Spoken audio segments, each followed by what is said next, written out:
بسم اللہ الرحمن الرحیم۔ المقصد الثالث فی المجرورات، الاسماء المجرورۃ ہی المضاف الیہ فقط۔ بھائی تیسرا قسم بیان کر رہا ہے۔ آپ مرفوعات پڑھ کر آ گئے، منصوبات بھی پورا کر لیا، 8 مرفوعات تھے، 12 منصوبات تھے۔ اب مجرورات کے بحث میں شروع کر رہا ہے اور بولتا ہے المقصد الثالث، تیسرا مقصد جو ہے مجرورات کے بارے میں۔ الاسماء المجرورۃ، اسماء مجرورۃ ہی المضاف الیہ فقط، یہ صرف مضاف الیہ ہے۔ جبکہ ہم نے پڑھا ہے کہ مجرورات 2 ہیں، ایک مجرور بحرف جر اور مضاف الیہ، جبکہ یہ بول رہا ہے کہ یہ صرف مضاف الیہ ہے، فقط مانا صرف۔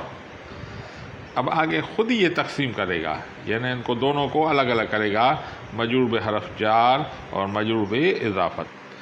تعریف خود کر رہا ہے، وَهُوَ كُلُّ اسْمٍ نُسِبَ إِلَيْهِ شَيْءٌ وَاسِطَةٌ حرف الجر، ہر ایسا اسم جو نسبت کی گئی ہو الیہ، اس کی طرف کسی چیز کی، حرف جر کے واسطے سے لفظاً، اور آگے بولے گا تقدیراً، مانا 2 قسم، لفظاً واسطے سے کی گئی ہو یا تقدیراً۔ جیسے نحو مررت بزید، مررت بزید۔ اب اس مثال میں زید پہ نظر رکھے، وَهُوَ كُلُّ اسْمٍ، ہر ایسا اسم، کون سا ہے؟ زید، نصب، نسبت کی گئی ہے الیہ، اس اسم کی طرف، مانا یہ زید کی طرف، شیء، ایسی شے کا، کسی شے کا، وہ ہے مررت، بی حرف الجر، بے با حرف جار ہے، اس سے اس کا نسبت کی گئی ہے، واسطے حرف جر کے وہ لفظاً ہو۔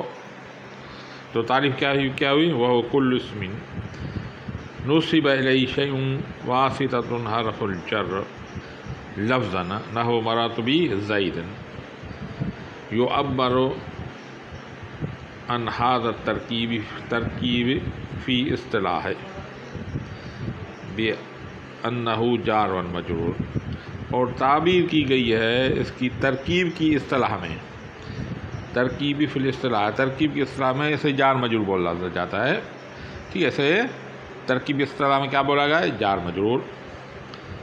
او تقدیراً، یا حرف کے ساتھ اس کی نسبت کی گئی ہو لیکن حرف مقدر ہو، یعنی لفظوں میں ظاہر نہ ہو، جیسے غلام زید، غلام زید، تقدیرہ غلام لزید، غلام زید، یہ جو اصل میں کیا ہے؟ غلام لزید، یہاں پہ لام چھپا ہوا ہے۔ وَيُعَبَّرُ عَنْهُ فی الاصطلاح بأنہ مضاف و مضاف الیہ، اور تعبیر کیا گیا ہے اس کو اصطلاح میں مضاف اور مضاف الیہ، یعنی خود ہی 2 قسموں کو بیان کر دی، ایک حرف جار اور دوسرا مضاف اور مضاف الیہ۔ وَيَجِبُ تَجْرِيدُ الْمُضَافِ عَنْ تَنْوِينٍ، اب حکم بتا رہا ہے، واجب ہے خالی کرنا مضاف کا تنوین سے، تنوین کو اس کو خالی رکھیں گے بھائی، او یقوم مقام ہو، یا تنوین کی قائم مقام، وہ نون تثنیہ والجمع، وہ قائم مقام کیا ہے؟ نون تثنیہ اور جمع کا، یعنی اس میں تنوین بھی، مضاف پر تنوین بھی نہیں آئے گی، نون تثنیہ اور نون جمع کی بھی نہیں آئے گا، کیونکہ بھائی نون تثنیہ اور نون جمع عوض تنوین کے ہے، یعنی تنوین کے قائم مقام ہے۔ لہو جاءنی غلام زید، بھائی یہاں غلام ان کو غلام زید کہا، وغلام زید، غلامانی زید کو غلام زید بولا، ومسلم مصر، مسلمون مصر کو مسلم مصر بولا، اور یہاں پہ نون کو گرا دیا، کیونکہ مضاف الیہ میں نہ تنوین آتی ہے، نون تثنیہ نون جمع کا بھی نہیں آتا، کیونکہ نون تثنیہ نون جمع بھی قائم مقام تنوین گیا ہے۔ وَعْلَمْ أَنَّ الْإِضَافَةَ عَلَىٰ قِسْمَيْنِ، جان تو اضافت 2 قسموں پر ہے، معنویۃ و لفظیۃ، وہ معنوی اور لفظی۔ اما المعنویۃ، پھر معنوی۔ بھائی پہلے آپ سمجھیں تھوڑا ادھر، اضافت 2 قسم کی ہے، ایک لفظی ایک معنوی۔ پہلے لفظی سمجھیں گے، اس کے بعد ہی معنوی سمجھ میں آ جائے گی. بھائی اضافت لفظی اس کو بولتے ہیں جب صفت کے سیغوں میں سے 3 سیغے، اسم فاعل، اسم مفعول اور صفت مشبہ، صفت کے سیغوں میں سے صرف 3، اسم فاعل، اسم مفعول اور صفت مشبہ، جب اپنے معمول کی طرف مضاف ہو تو اس کو اضافت لفظی بولا جائے گا. بھائی مثال ضارب زید، ضارب زید. اب ضارب اسم فاعل، زید اس کا فاعل. ابھی زید پہ رفع کس نے دیا ہے؟ ضارب نے. ضارب نے زید پہ رفع دیا ہے. مثال ضارب زید عمران. تو ضارب اسم فاعل، زید اس کا فاعل اور عمران اس کا مفعول. ابھی زید پہ رفع کس نے دیا ہے؟ ضارب. اور عمران کو نصب کس نے دیے؟ وہ بھی ضارب میں. تو عمل کس نے کیا؟ ضارب نے عمل کیا. اور اس کا معمول کیا ہوا؟ زید یا عمر، زید اور عمر دونوں. تو اب لفظی یہ ہے، اضافت لفظی یہ ہے کہ صفت کا صیغہ اگر مضاف ہو اپنے معمول کی طرف تو اسے اضافت لفظی بولتے ہیں. جیسے ضارب زید، زید میں کیا بولے؟ ضارب زیدین. ٹھیک ہے. اب یہ اسم فاعل اپنے معمول کی طرف مضاف ہے، زید اس کا معمول ہے، اس کا عمر اسم فاعل. اب اس کی طرف اضافت کیا جائے تو اس کو اضافت لفظی بولا جائے گا. اور معنوی کیا ہوگا؟ جب ایسا نہ ہو، یعنی اسم فاعل اپنے معمول کی طرف مضاف نہ ہو تو اسے اضافت معنوی بول دیتے ہیں. اما المعنویۃ فہی ان یکون المضاف غیر صفۃ مضافۃ الی معمولها. اور اضافت معنوی یہ ایسا مضاف ہے جو علاوہ ہو ایسی صفت کی طرف ہو جو مضاف ہو اپنے معمول کے طرف، یعنی علاوہ ایسی صفت کی جو مضاف ہو اپنے معمول کے طرف. ٹھیک ہے. جبکہ لفظی کیا ہے؟ ایسی صفت ہے جو مضاف ہو اپنے معمول کے طرف. یہ کیا ہے؟ ایسی صفت کے علاوہ ایسی صفت کے جو مضاف ہو اپنے معمول کی طرف. ٹھیک ہے. اما المعنویہ تو پھر معنوی فہیہ یہ ان یکون المضاف ہو مضاف غیر صفت مضافۃ الی معمولها، علاوہ ایسی صفت کے جو مضاف ہو اپنے معمول کی طرف. وہی اما بمعنی اللام نحو غلام زید. یہ تو یا تو لام کی معنی میں ہوگا، جیسے غلام زید جو اصل میں عبارت ہے غلام لزید، جو لام کی معنی میں ہوگا غلام لزید. او بمعنی من، یا من کی معنی ہے میں ہوگا، جیسے نحو خاتم فضۃ جو اصل میں خاتم من فضۃ. او بمعنی فی، یا فی کی معنی میں ہوگا، جیسے صلاۃ اللیل. ٹھیک ہے. 3 ہے، یہ 3 معنی میں ہوتی ہے. بھائی جس کو بولتے ہیں اضافت لامی، اضافت منی، اضافت فی. یعنی لام کی معنی میں ہو، من کی معنی میں ہو، فی کی معنی میں ہو. اب کیسا بھی پتہ چلے کہ اضافت فی کی معنی میں ہے، من کی معنی میں ہے یا لام کی معنی میں؟ یہ بات یاد رکھیں کہ اگر مضاف الیہ مضاف کے لیے جنس ہو، مضاف الیہ مضاف کے لیے ظرف ہو تو فی کی معنی میں آئے گی. جیسے صلاۃ اللیل. اب صلاۃ جو ہے، صلاۃ کے لیے لیل کیا ہے؟ ظرف ہے. تو ظرف کی معنی میں ہوگا تو یہ اضافت فی ہوگا. جیسے صلاۃ اللیل جو اصل میں ہے صلاۃ فی اللیل. بات سمجھ میں آ گئی؟ یعنی مضاف الیہ مضاف کے لیے ظرف ہو تو ہوگا فی کی معنی میں. اگر مضاف اپنے مضاف الیہ کے لیے جنس ہو، مضاف الیہ اپنے مضاف کے لیے جنس ہو، جیسے خاتم من فضۃ، تو انگوٹھی جو ہے وہ چاندی کی ہے، چاندی انگوٹھی کے لیے جنس ہے. تو پھر وہ بمعنی من ہوگی. یہ اس کی جو اصل میں ہوگا خاتم من فضۃ ہوگا. بات سمجھ میں آ گئی.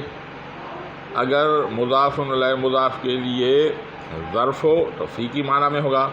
اگر مضاف الیہ مضاف کے لیے جنس ہو تو وہ من کی معنی میں ہوگا. اور اس کے علاوہ جتنی بھی اضافت ہے وہ لام میں اضافت لامی ہوگی. ٹھیک ہے، بات سمجھ میں آ گئی.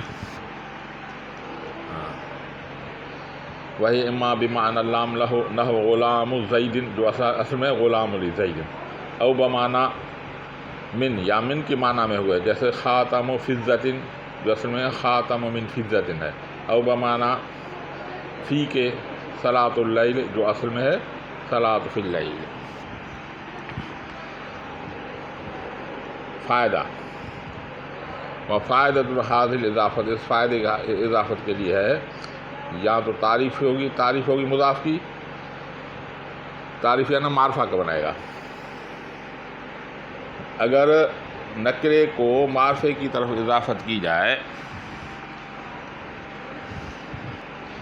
اگر نکرے کو معرفے کی طرف اضافت کی جائے تو وہ معرفہ ہو جائے گا. جیسے غلام نکرہ ہے، اگر اس کو معرفے کی طرف اضافت کی جائے تو وہ بھی معرفہ ہو جائے گا. جیسے غلام زید، پہلے غلام کسی بھی غلام کو آپ بول سکتے ہیں، لیکن اگر زید کی طرف اضافت ہو تو وہ معرفہ ہو جائے گا. ان اضیف الی نکرۃ، تو وہ او تخصیص ہو، یا تو اس کا فائدہ کیا ہے تخصیص کا. ان اضیف الی نکرۃ، اگر وہ مضاف کیا جائے نکرے کی طرف کو، غلام رجال، اس میں تخصیص آ گئی. پہلے مثال 1,00,000 غلام ہیں، ٹھیک ہے. اگر غلام بولیں گے 1,00,000 پر صادق ہو جائیں گے. اب اس میں سے 50,000 مردوں کے غلام ہیں، 50,000 عورتوں کے غلام ہیں. تو ہم بولیں گے غلام زیدین، غلام رجل، تو اس میں سے عورتوں والے غلام خارج ہو جائے گے، یعنی اس میں تخصیص آ جائے گی. ٹھیک ہے. تو اضافت لفظی کی 2 فائدے ہیں. یا تو تعریف کا فائدہ دے گا اگر مضاف اضافت ہو معرفے کی طرف تو تعریف کی فائدہ آئے گا، معرفہ بن جائے گا. یا تخصیص کا فائدہ دے گا.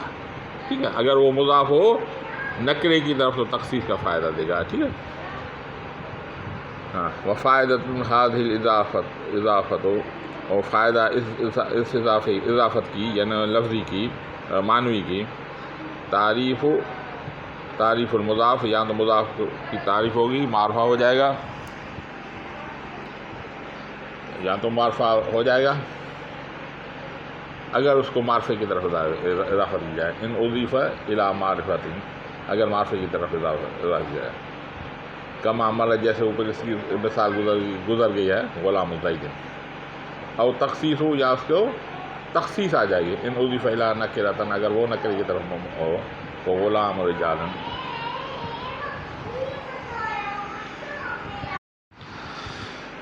اضافت معنوی کے 2 فائدے ہیں، ایک لفظی ایک معنوی.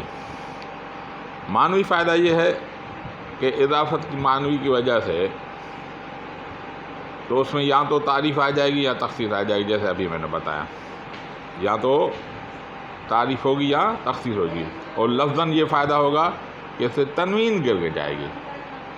یعنی مضاف کی طرف اگر تنوین ہو تو گر جائے گی.